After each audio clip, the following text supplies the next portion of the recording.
Today, we're going to talk about the plan that should be discussed for when the poop hits the fan. More on that in just a second. I'm Valerie 𝗬𝗍𝗶𝗍 of 𝗬𝗍 Law. We're an estate planning practice in New York and New Jersey, and we provide peace of mind to families through our high client value services. If you are in need of assistance in either the estate planning arena or help probating or administering someone's estate following their passing, we can help. You can reach us for free consultation at yourplanningattorney.com. And speaking of value, we are always here to educate everyone as well.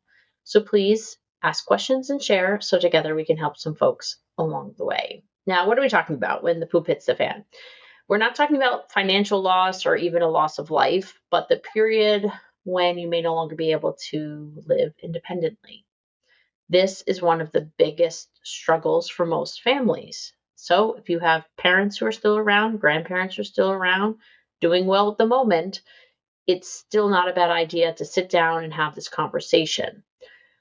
Talk through what the options are. And what are those options? As far as I see it, there's really two distinct types of care locations. One is a home setting, and the other is a facility type setting.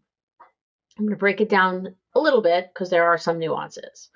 So a home-like setting could be that person's home that needs the care. It could be someone else's home, such as a family or close friend. However, it is very rare to be able to obtain Medicaid coverage 24 hours. I haven't seen a case in a decade or more. Now, it does probably depend on what area of the country you live in and the availability of caretakers. I think ever since COVID, the availability of caretakers has declined. It's probably also due to an increase of people needing care, and it's a very, very tight market. So to get 24-hour care through Medicaid, even if it's a split shift, would be extremely difficult, especially if someone doesn't work out and you have to replace them. It's challenging. Plus, there is, in my mind, an unwritten necessity that it's not in the regulations for Medicaid, because Medicaid is really a financial and a health determined program. But to me, there's an unwritten necessity that a support system be living with that individual in this home setting. Because, for instance, while everyone would love to stay in their own home, if it's a single person who needs this care and they're at that stage of not being able to live independently, if they don't get 24-hour care, which again is rare, how can we leave that person who can't live independently alone? It's just not safe in my eyes. And I think that is a medical concern overall. I think some states or counties are more adept at focusing on that. But to me, the answer is like they shouldn't be left alone, right? So you should have a support system there. Now, outside of the home setting, and I should mention briefly that some states have a shorter look back period for this is what we call community Medicaid. In New York, we've had one of the shortest in the country as far as lookbacks in a community setting as compared to a facility setting. The facility setting is typically 5 years across the country. Now, facilities can be a various grouping. There used to be 3. Now in my eyes, there's 4 options here. One is a graduated care community. In essence, this is a place where you put a bunch of money down, kind of like lump sum paying for long-term care. You have to go in independently, right? You can't be at the stage already of needing care. So this requires pre-thought, which is why these discussions should be had earlier. You go in independently and you stay really for all the needs throughout your lifetime. Okay, option 1 when you're talking about outside of a home setting. Option 2 is an assisted living facility. Now, this is where you need some care and help, but not consistent medical oversight. And in some states, like New York, an assisted living facility is actually deemed a home-like setting, meaning that it falls under that shorter look-back period, which can be helpful for some folks.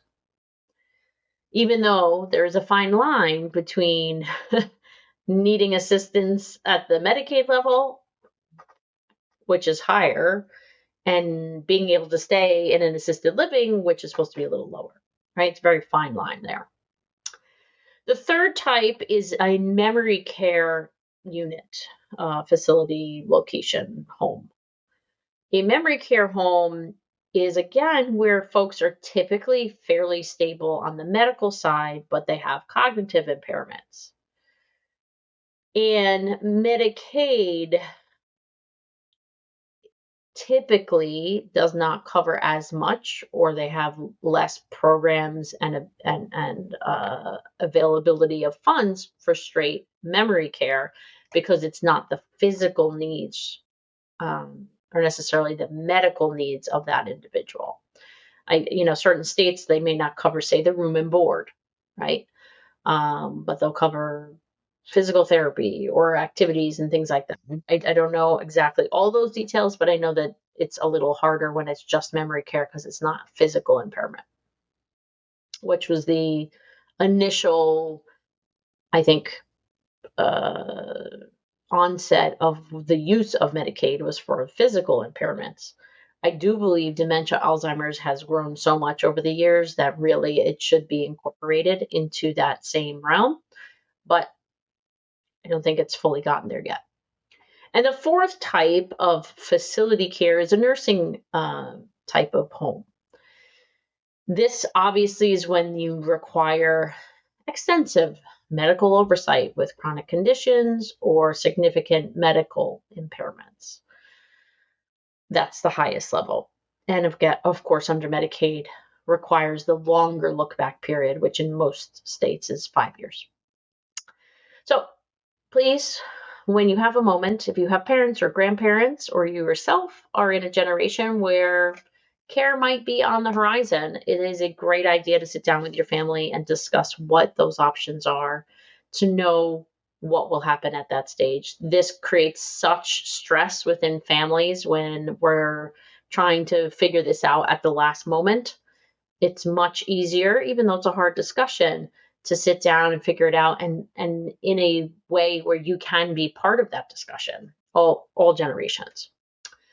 So again, I'm Valerie 𝗬𝗍𝗍 of 𝗬𝗍𝗍 Law, an estate planning attorney in New York and New Jersey. We provide peace of mind to families through our high client value services. If you need us for either estate planning or the administration following the loss of a loved one, we're happy to help, and you can reach us for a free consultation at yourplanningattorney.com.